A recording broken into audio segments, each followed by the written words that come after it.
Hey, welcome back to the CardSmiths. Max here. And I'm Hal, and we're going to show you how to play some L5R today. So we've got our decks selected here. Max is going to be using the Dragon Clan starter deck, and I'm going to be using the Crab Clan starter deck. Yeah, so before we jump right into the game, we'll just break down the win conditions on how you win a game of L5R.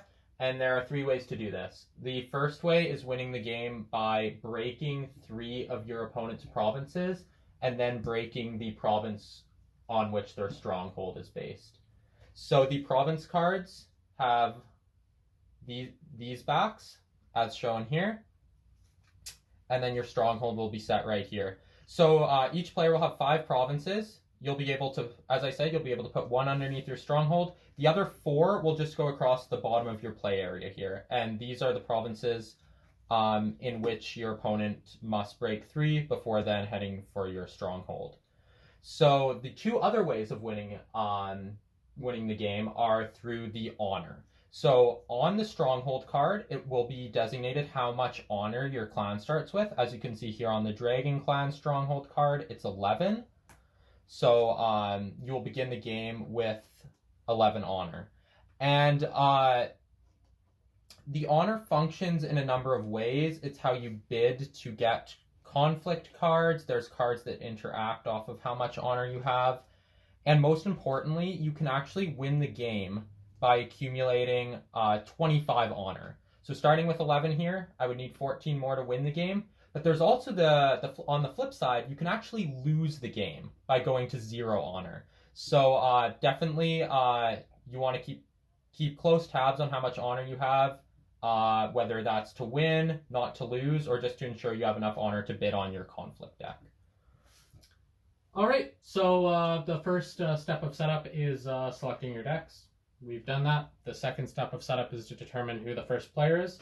So here's a military side of a ring. Here's a political side of a ring. Just call it in the air. Okay, military. So it's political, so I will be first player here. The first player token is this one here. And when one player becomes the first player, the other player will get to take a fate token, just because it's a slight disadvantage to go second, so you're compensated with 1 fate there. Okay, the next step is to shuffle your conflict and dynasty deck, so we've already done that. And then you are going to place your provinces.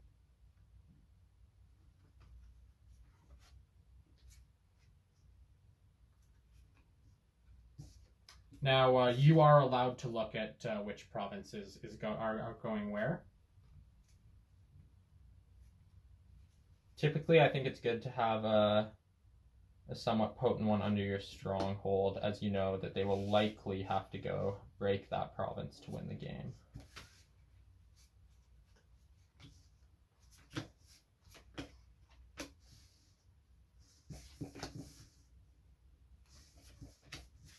So once you've set up all your provinces, you will then place 1 card from your dynasty deck on top of each of your provinces. So the dynasty deck is the white one. Conversely, the dark one is the conflict deck. And once you've filled each of your provinces, with the exception of the one on which your stronghold is located, with a card from your dynasty deck, you'll now have the opportunity to secretly look at each of your cards. And the game has a mulligan rule with both your dynasty deck and your conflict deck. So if you don't like one or more of the cards on one of your provinces, you can set those cards aside and then replace them with cards off the top of your dynasty deck before shuffling those back in. Okay, so I'm the first player, so I'm going to have to do that first. So I will set this 1 card aside. I don't like it. I will replace it. And then I will shuffle my dynasty deck. I do not get to look at the new card that has been replaced. Okay, and I'm actually quite content with the dynasty card on each of my provinces, so I'm actually going to leave all 4 of mine as they are. All right. We're then going to draw our starting hand, the conflict hand. We each get 4 of these.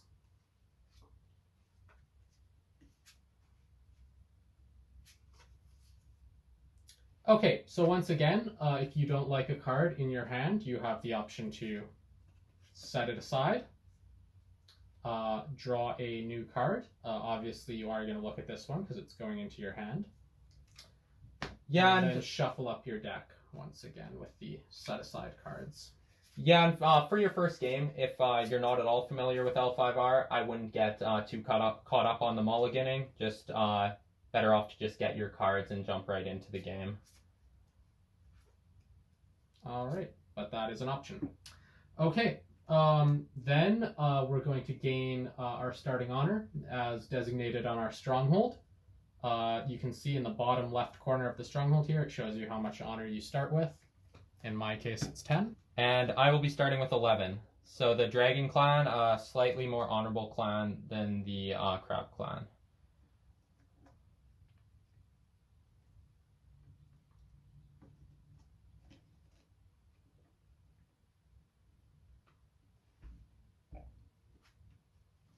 Okay, and with that done, you're ready to begin. So the first step of the Dynasty phase is flipping your face-down cards on your provinces.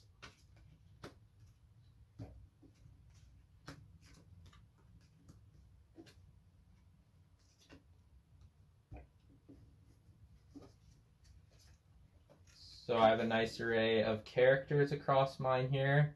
And the types of cards that will come out of your Dynasty deck are either characters or the type of card called holdings. And it looks like... At least out of the core set. Yeah, so it looks like you've pulled a holding here. So now's a good opportunity to discuss what those type of cards are. Yeah, so the holdings, you can see a +1 on it. We'll get into what that does in the conflict phase, but suffice it to say, this is not a card you can play into your home area with resources. Yeah, so one less option on characters to play there, but a useful effect a bit later on. Okay, so the second step of the Dynasty phase is collecting your fate. So the amount of fate you receive is designated on the center of your stronghold. I believe for all of the strongholds in the core set, it is 7. So you collect 7 fate. Fate is what you use to pay. It's the resource of the game, so you play card costs with fate. But it also can be put on characters to designate that they are allowed to remain in the game an additional turn for each fate on them after you've played them. So we'll show you what that looks like here. I'm the first player. The final step of the Dynasty phase is to play your cards. So I'm going to start by playing my 1-cost Kawaii Envoy. He costs 1, so I spend the 1. I now have an option to put Fate on him. I do not wish to do so. Whenever a card leaves your province, you refill it with a face-down card. And now Max has an opportunity to play a card. Okay, so I will pay 1 for my Sapoon Guardsman. He costs 1 fate, and I will replenish the empty spot on my province with a face-down card from my Dynasty deck. Okay, I will pay 4 for a Steadfast Witch Hunter. And I will also not put fate on her. Okay. In response to that, I'll send out my Wandering Ronin. So the Wandering Ronin costs 3, and he has an ability in which you can spend fate. So I would like to have some on him. So I will invest 1 fate into my character, and the fate is just placed on top of the character in which you've added it to. All right, so I will use my remaining 2 fate to play my Vanguard Warrior. Obviously, I can't put fate on him, having none to put, so over to you. Okay, I will play out the Knighton Adept. He costs 2 fate. I won't choose to invest any fate in that card, and I will replenish the card here. All right, back to me. Seeing I have no fate, I'm going to pass. The first player to pass in the Dynasty phase, in the back and forth, receives 1 fate for doing so. So I'm going to collect that, and now back to you. Once you pass in the Dynasty phase, you are out of the phase. Yeah, so definitely a nice incentive to be the first one to pass, as now Hal will have that fate to trigger some abilities from his conflict deck a bit later on. Because he has passed, I will elect to play out my Atomo Courtier. So she costs one, sorry. I'll replenish here. Now I have the opportunity to keep playing cards, seeing as I have no fate, and these are all face down cards, which I can't play out a face down card. I will now also pass. All right. So having both of us having passed, we now proceed to the draw phase. So we take our dials here, and we're going to make a bid between 1 to 5. That represents how many cards we're about to draw from our conflict deck. The difference between our bids has to be paid in honor to the lower bidder. So if I bid 5, Max bids 1, I have to give him 4 of my honor. And then I would draw 5 cards, he would draw 1. Yeah, so definitely a challenge figuring out what the ideal play is on your bid from your dial, because as we mentioned, you do lose the game if you go 2-0 honor. So definitely something to keep in mind as you're making your bids. So I've selected my bid. As have I. And I have bid 2 to Hal's 3. Now you can probably not see it from this angle, but we'll show you that one. So I immediately pay you the difference between the bids in honor. So there's 1 for you. And now we draw the amount of cards that we bid. So I take 3. And I will take 2. Adding them to our conflict hands. And with that done, we proceed to the conflict phase. I'm the first player. We are going to take turns declaring attacks. And you're allowed 1 military attack and 1 political attack. So I'm going to begin by declaring a military attack with these 2 units, the Steadfast Witch Hunter and the Vanguard Warrior. Now when you declare an attack, you choose a ring, which is the contested ring during the conflict. All of the rings have different effects. It's all shown on your player aid card here. Get that prominent there. So you don't need to memorize what these rings do. And you're going to see some of them in action, hopefully. So I'm just going to go for Earth Ring. It's a pretty reliable ring for doing an effect. And since I have no idea what his provinces are, they're all face down, I'm really just going to guess. And also even my Dynasty cards are face down as well, so he really has no information to make this choice based off of. So I'm going to go for that one. Going with his gut feeling there. Now, once he's declared my province, before I declare any defenders to the attack, I will flip that province. So I have... this province is the Night Raid.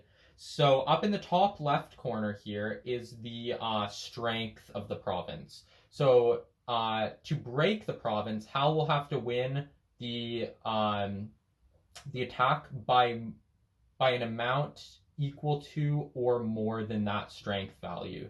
So for example, right now he is at 6 military, so he would be breaking this province if I do not defend, as he is winning by 4 or more. And now the Night Raid also has a reaction on it. So after this province is revealed, your opponent chooses and discards X cards from his or her hand. X is equal to the number of attacking characters. So this Night Raid is going to whittle down his conflict hand a little bit here. All right, so I've got 2 characters, so I have to choose and discard 2. I'm going to discard this one because I have no characters with the bold trait Courtier, so this doesn't seem like it's going to do anything for me. And I have to discard 1 more.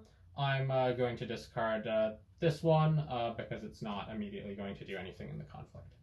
Okay, so now that we've triggered this reaction, I have the opportunity to declare my defenders.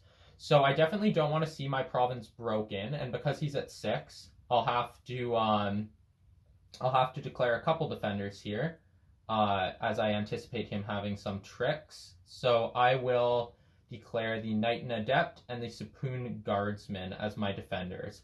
So because this is a military attack, we're going to be looking at the numbers in the red here. The red number represents the military strength of the character, and the blue number below represents the political strength. So some characters better at political, others military, and the number that's relevant depends on the type of attack that's been declared. Now, if a character has a 0, it's still allowed to be declared to that conflict, but if it has a dash, like this unit, it's not allowed to go into a conflict of that type. Yeah, so my Sapoon Guardsman here, not eligible for any political debates. So now, because I am the defending player, I have the first opportunity action. So this action will be the abilities we're triggering during the conflict. So as my action, I will... you can trigger, actually, it's important to note, you can trigger an action on any of your characters and the cards in your conflict hand here as well. So I will... well, provided the card says action on it. If it says reaction, that means you do it in response to the text that's described on it. Yeah, exactly. Good point. So I'll just start off with an assassination. So... during a conflict, I will lose 3 honor, as this is not the most noble deed being done, but now that I've lost my 3 honor, I will choose a character with printed cost 2 or lower and discard that character. So let's assassinate that warrior there. Okay, so he goes into my discard pile, and it's now my turn to go. So I'm going to use my 1 to make my Steadfast Witch Hunter the Watch Commander. This is an attachment I play from my hand. Here you can see it gives this character +1 military, +1 political, and it has some card text on it as well. Attached to a character I control, so I've done that. Limit 1 per character, so I can't be putting more Watch Commanders on the Steadfast Witch Hunter. And it's got a reaction on it that's going to happen after an opponent plays a card during a conflict. So we're not going to worry about that yet, because that hasn't happened. It costs 1 fate, so there goes my fate. All right, so the Steadfast Watch Commander Witch Hunter coming at me. So I will elect to pass, as of now he's not breaking my province. So I will just pass and see if he has any tricks, which will be able to help him do so. Okay, so when you pass in a conflict, that does not mean you are out. It just means that if I also pass, that concludes the conflict. So for the conflict to end, both people have to pass consecutively. If I take an action, he now has an opportunity to take another one. And I'm going to take an action. So I'm going to levy, action, choose an opponent. That player must select 1, give you 1 fate or give you 1 honor. You have no fate you can be giving me, so you're going to have to give me an honor here. All right. I would have selected the honor as it anyways, so I will give you the honor, and because that hasn't changed the math of the battle, I will still pass again. Okay. I am also going to pass here. So we look at the strength of the characters. I'm at 5. You are at 4. So I win the conflict. I am not beating him by 4. So that's not going to break the province. However, I do claim the ring. And it's important to note that the attacker does win ties in a conflict. So if Hal had not attached that Watch Commander, he still would have won a 4-4 conflict as the attacking player. So here is the Earth Ring, which you claim. Okay, so I'm going to put it into my claimed ring pool here. I now resolve the effect of the ring, so you're going to check your player reference card, Earth Ring. The attacking player draws 1 card from his or her conflict deck. Okay. And discards 1 card at random from his or her opponent's hand. I'll take that one. There goes my spies at court. All right. Okay, so now these characters who are still ready in the conflict bow, and they go home. So this is a good opportunity to talk about the bowed state of a character. Characters can only be, barring any kind of special effects, characters can only be declared as attackers or defenders if they are ready. So the ready stance is when they're standing upright here. Once they're bowed, that essentially means they've exhausted themselves for the turn. So now I have the opportunity to declare an attack. I can either do a military or political. Because it doesn't look like he has a lot of political strength on the table, I will send out my Atomo Courtier in a political. And the ring I select will be I will go for the water ring here. So he has, and now's actually a good opportunity to talk about the holdings and what that +1 at the top does. Yeah, so you can see it's the same style as the strength on the province there. So this is just adding to the strength of whatever province is under here. It's adding the amount that's on it, so it's making the province 1 harder to break. Yeah, so I don't necessarily want to go there. I think I'm gonna declare my water challenge over here. Okay, so we're gonna take a look at the province, and it's a 4 strength. Meditations on the Tau. It has an action on it. During a conflict at this province, choose an attacking character, remove 1 fate from it. Well, there's no fate on the Atomic Courtier, so that's not going to be that impactful. So I'm going to declare a defender here. I'm going to declare the Hawaii Envoy as a defender. Okay, and as now Hal is the defending player, he will have the first opportunity for actions this time. Yeah, so seeing that it doesn't look like you're going for this province here, I'm going to take the action, sacrifice this holding, so there it goes into the discard pile, to draw 1 card. There we go. Okay, I am winning the challenge. I am not breaking his province, but that wasn't really what I was going for here, so I will just pass and hopefully we'll be able to claim that ring if he doesn't have any tricks. Yeah, so seeing he's not going to break my province, I don't think I'm going to get this individual to 3. So I'm just going to pass as well, knowing that the worst that's going to happen is the ring's getting claimed. Okay, so I will claim that water ring. And the water ring, as noted on the reference card here, the attacking player either chooses a character and readies it, or chooses a character with no fate on it and bows it. This character here is going to be bowing as a result of defending the conflict, so I think it'll be more beneficial to ready my Knight and Adept here. All right. So they bow. They bow to each other and head back home. I'm going to take an action here. Action, sacrifice a friendly character, choose a character, ready that character. So I'm going to sacrifice this guy. He's got some card text on him. Courtesy says when this character leaves play, gain 1 fate. I'll do that. And he's got sincerity. When this character leaves play, draw 1 card. So that's definitely the one you want to be sacrificing, yeah. So really only 1 choice of characters to ready. I don't really want to ready his. So there's the Steadfast Witch Hunter. And I'm going to send her in on a political conflict. And I'm going to go for the fire ring. And I don't really want to have that reaction go off a second time because it's not an action. Actions only go off once per round unless otherwise specified by the card. But that one's a reaction. So we'll go for this province instead.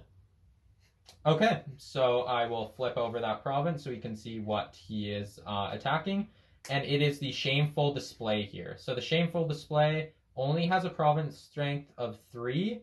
And then as an action, I can, during a conflict at this province, choose 2 participating characters, honor one of those characters, and dishonor the other.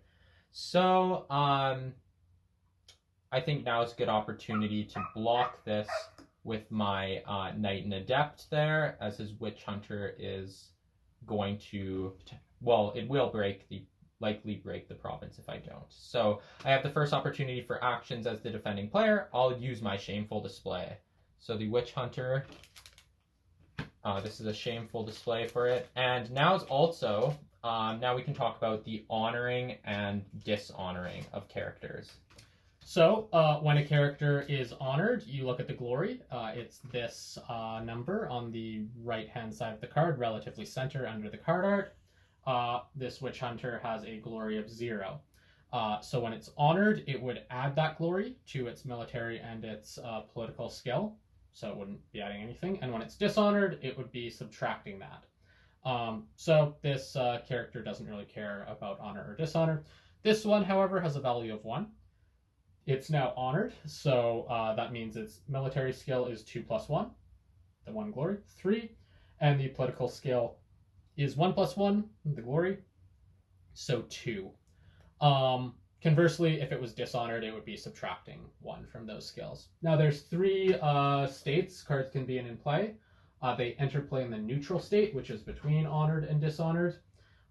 If you have an honored character and some card says to dishonor it, that card's going to return to the neutral state, the one in between those, and vice versa.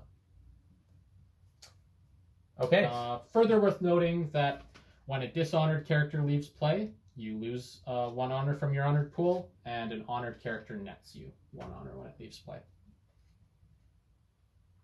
Yeah, so a nice benefit there to have it honored even as it's being discarded. Yeah, so you have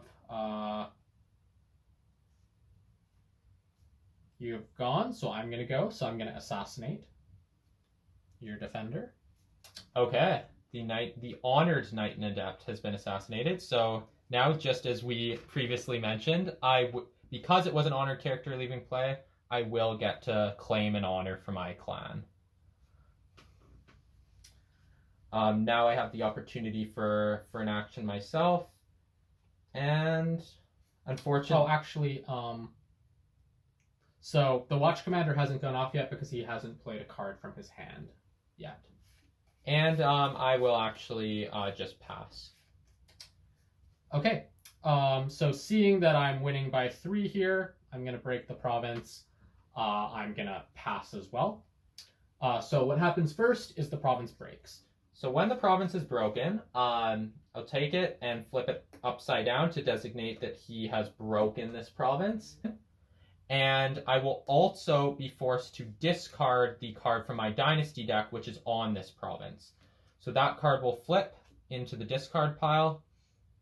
And now he will also get to claim the fire ring there. Now you can see it was a holding, but it didn't give that province +1 strength because it was face down.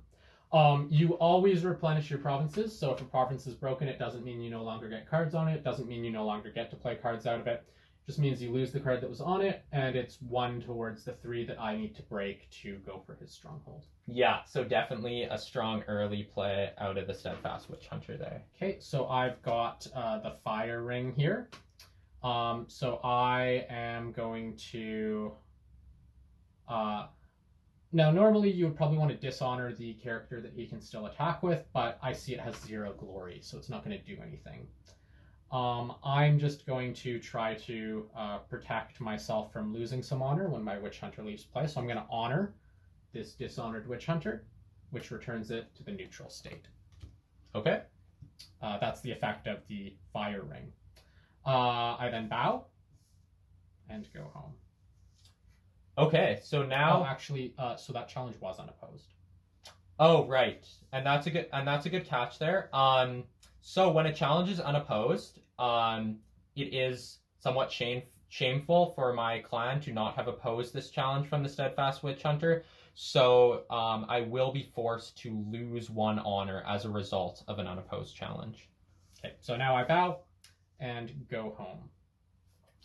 All right, so now because the Witch Hunter is bowed, he only has 1 fate. I'm hoping he doesn't have too many tricks. I'll send my Wandering Ronin in on a challenge. I've already declared a political challenge. This will have to be military, and I would like to go for the air ring, so I'll send it right here. Okay, defend the wall. Reaction: after you win a conflict at this province, resolve the ring effect of that conflict as if you were the attacking player. So we haven't seen this yet. The attackers won every challenge, but when a defender wins, they claim the contested ring. They put it in their ring pool, but they don't resolve the effect of the ring. You only get to do the ring effect if you win as the attacking player. Yeah. Unless there is card text like this that contradicts that. All right, so do you have any actions? Let's double check here. Nope, I've got no actions. So I don't declare a defender, and then I have the first action, even though I have no defender. But I don't have an action here, so I'm going to pass. Okay, and this was just what I was hoping for. So I'll take an action on my Wandering Ronin. I'll remove 1 fate. It'll get +1 military, or sorry, +2 military and +2 political strength until the end of the conflict. So my Ronin is now at a 4 military. Okay, nothing I can do about this, so I pass again. Okay, I will also pass. Okay, so this province is broken. Rotate it 180 degrees here. And I'm going to lose this card. Good card there. And I'm going to refill it. I then give you the ring. Okay, so I have claimed the air ring here, and the air ring actually gives you an interesting choice. You can either take 1 honor from my opponent or gain 2 honor. He doesn't have too much honor, so I actually like the stealing effect here. So I will claim an honor from him as well. It was an unopposed challenge, so he also loses an honor off of that. So he's getting a bit low here. I think a strong incentive to do that. My Wandering Ronin will now bow and head back. Okay, so we've both declared 2 conflicts. It should be noted that if he had passed earlier, he wouldn't have an option to declare an attack there. But he didn't, so he was able to declare 2. I've declared 2, so the final step of the conflict phase is to check for Imperial favor. So you look at how much ready glory you have on characters. All our characters are bowed, so there's none. And then you count how many rings you have, and you add those together. So I have 2 rings, you have 2 rings, so no one wins the Imperial favor here. So this Imperial favor card is going to stay unclaimed off the board. And then we're going to proceed to the fate phase. So in this phase, every character who has no fate on it is discarded. Any attachments on them are also discarded unless they say otherwise. All right, so we each lose all our characters as no one had any fate. Now, if we had any characters left, we would then remove 1 fate from each of these remaining characters, representing the passage of time. Yeah. And we then add a fate to each unclaimed ring, just as an incentive to maybe go for that one next time. We're then going to enter the regroup phase. So we stand all our bowed cards. Because all our characters have left play, neither of us used our stronghold. They're all already stood. We have the option to look at our face-up cards on our provinces and discard ones we don't like. We don't have any of those. And then finally, we're going to pass this. Pass the first player token to your opponent, and you're going to refill this ring pool here. Yep, so return those rings, and now I am the first player. So we jump right back into the Dynasty phase of the second turn now. So first we will flip the cards on face-down cards on all of our provinces. So now we have some fresh options of things to play out. And we will each take our 7 fate. So it's important to note, and actually as Hal did have 1 unspent fate there, that you don't actually have to return any unspent fate at the end of the turn. So you can accumulate fate over the course of a number of turns if you're not spending it all each turn, which is something to consider. Yeah, so perhaps there's an incentive to not dump all your fate if you know you have a big card you want to play next turn and you think you can defend it from their attacks and not have it discarded. That could be an incentive to play a little bit less the turn before. Yeah, exactly. Yeah, if you think, and yeah, like you mentioned here, a big character of mine flipping over. So I will actually take my first action to play, and I will play my leader here. So Togashi Yokuni, a very expensive character. He costs 5 fate, so I will spend 5. And because he is quite a powerful character, I will add 1 fate so that he will hopefully be sticking around for a future turn. Okay, I'm going to play my Borderlands Defender. And I'm going to put 1 fate on it, and I'm going to refill that. Back to you. Okay, I will, I only have 1 fate left, and these are a bit more expensive cards, so I will actually just pass, and I will claim that fate from the token pool for being the first player to pass. Okay, I'm going to play my Hiruna Guardian, costs 1. And I'm not going to spend fate. Actually, I will spend 1 fate on that guy too. Now he's out. He's out of the phase, so I just play until I'm done. Yep. But I want to save some fate for the tricks in my hand, so I'm going to pass at this point as well. So that puts us right into the draw phase once again. All right, so to the dials. He's looking a bit low on honor, so I'm anticipating a bit of a lower bid from him here. All right, so I bid 2. And I bid 3. So this time it will be me transferring 1 honor over to his pool. And then we draw the number of cards that are on our dial. 3 conflict cards.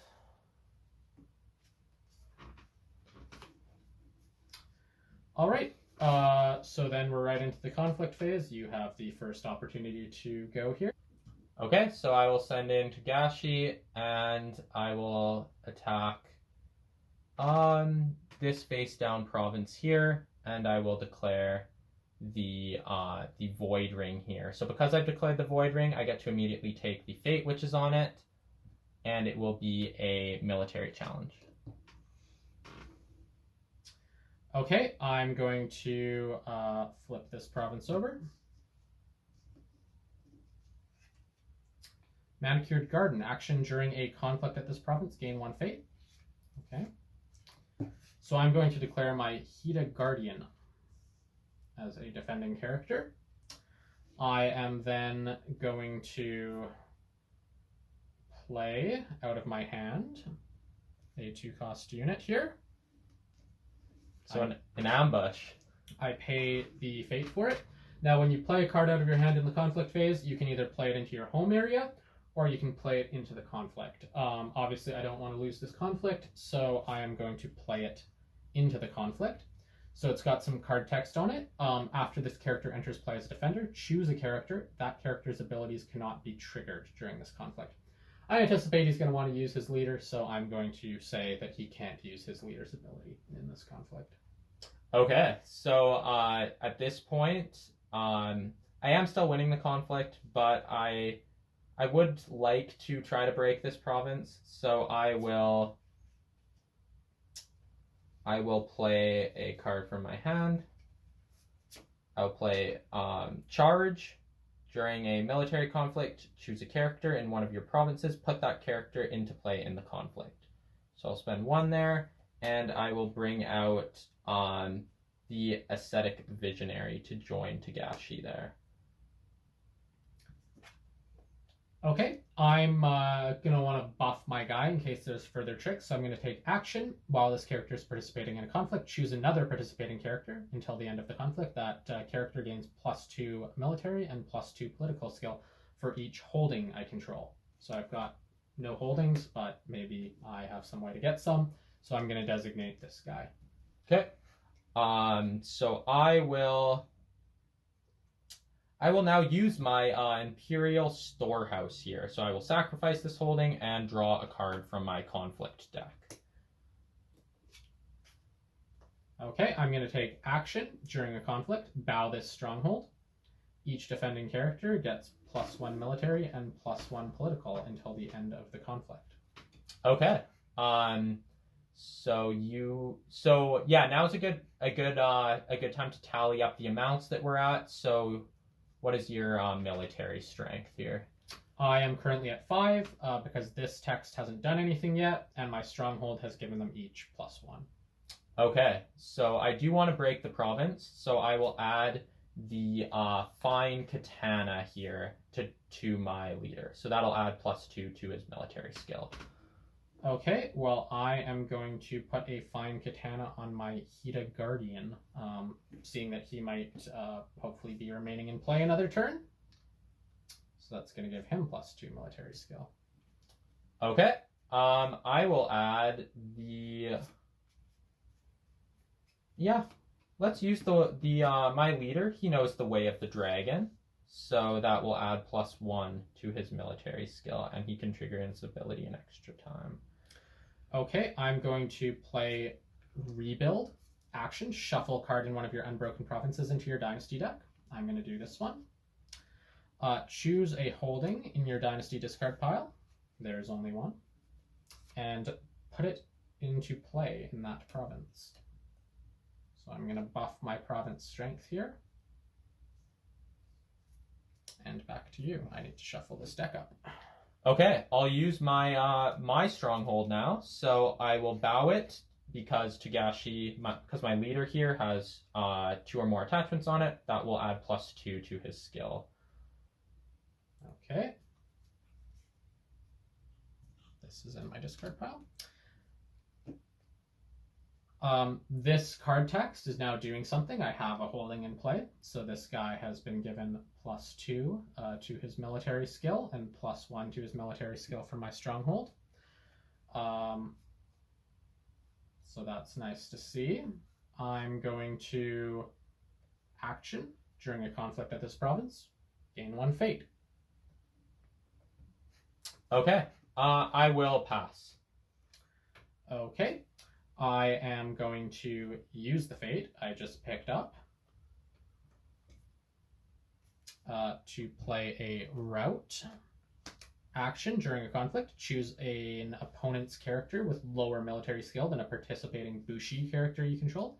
He's got the Bushi text on him. Move the chosen character home.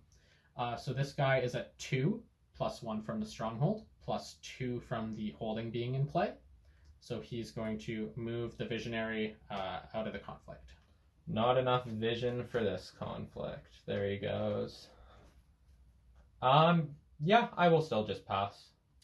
So let's see, you're at 5, 7, 8, 10. I'm at 5, 7, 8. Okay. So it doesn't look like you're going to be breaking the province at this point, but you are going to be winning the conflict. Seeing that you've got no fate, I don't anticipate you breaking this one. I'm actually going to sacrifice the holding. Oh no, I don't want to do that because that would actually make that guy weaker, so that would be a bad idea. Yeah, I'm just gonna pass. I don't think there's a way I can make my character stronger, but I know he's not breaking it at this point, and you've also passed, right? So that's concluding the conflict. Yep, so I don't break the province, but I will claim that Void Ring. The Void Ring has an interesting effect. Once it's claimed, you can remove 1 fate from one of your opponent's characters. So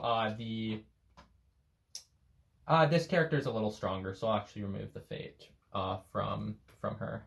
Okay. Characters bow and go home. And before they have a reaction. Actually, sorry, I don't. That costs money, so I do not. Okay, my turn to have a conflict here. But I can see this character is pretty strong, so I'd rather not have it come back and just break my province. So I'm gonna pass on that. Okay, fair enough. I will. Yeah, so I have declared a military. I would like to do a political, so I will send my visionary in on a political, and I could just head right back at the manicured gardens, but I will go for the face down one here. I do have to declare the ring type first, and I see some value in going for the water ring here. Okay, so we're going to flip this province, and we've got a pilgrimage. During conflicts at this province, cancel all ring effects. If the province breaks, resolve ring effects as normal. Well, that is not what I was hoping to see. Okay, so I'm going to declare my Borderlands Defender, and then seeing that he's not going for this one, I'm going to take the action to sacrifice this holding and draw a conflict card. All right. Your action. Okay, I will. I'll play some court games. During a political conflict, I can select one. I can either honor mine, or I can dishonor yours. And you know what? I think I would like to dishonor. Okay. I'm going to pass. All right, I will pass as well. Okay, so you're at 4-2. So you win the conflict, not by 5, but you claim the ring. Okay. And because I've claimed. Well, nope, because the conflicts at this province cancel ring effects. Oh, right. My monk was on the pilgrimage, so that will not be triggering. Okay, so that's gonna conclude the conflict phase. We're gonna check Imperial Favor. We both, once again, have no standing glory, but Max has 2 rings to my 0 rings, so he gets this card. And he's gonna get to pick which side he wants it set to. Yeah, so I can either pick military or political, and this will give +1 to my side during conflicts of that type on the following turn if I control at least 1 participating character. So, my characters are pretty versatile. I will just go with military on the next turn, so I'll turn it over to that side here. Okay, should be noted, it doesn't add +1 to your conflict if you have no characters in it. Alright, on to the fate phase. So, discard each character. There goes my no fate. Visionary. He will be missed. I have a dishonored character leaving play, so I lose an honor. And then we're going to add a fate to the unclaimed rings, and we're going to take a fate off each remaining character. Yeah, as you mentioned earlier, symbolizing this passage of time. Oh, and I should have had a card on that manicured card in there. Alright, so the fate phase is done. We're then going to go on to the regroup phase. So we're going to stand our bowed cards. Tagashi is ready for more beatdowns. And we're going to return the rings to the ring pool. We have the option to discard cards we don't like on our provinces. You're the first player. Do you want to do that? No, I'm pretty happy with my prodigy here. So yeah, I'm pretty happy with my cards as well. So we're not going to do that, and then we're going to pass the first player token. So I will pass that over to Hal. All right. Well, hopefully that's given you guys an idea of how the game's played. We've played out 2 turns for you. If you want to watch a video of a full game, you can watch us use the Lion Clan and Crane Clan starter decks. It's about an 1.5-hour video. We'll put a link to that in the description below. But otherwise, hopefully this one's been pretty informative. Yeah, definitely let us know if you guys have any questions that come up in the comments below. All right. Well, until next time, hope you found this one an informative and enjoyable video. Yeah, thank you for watching.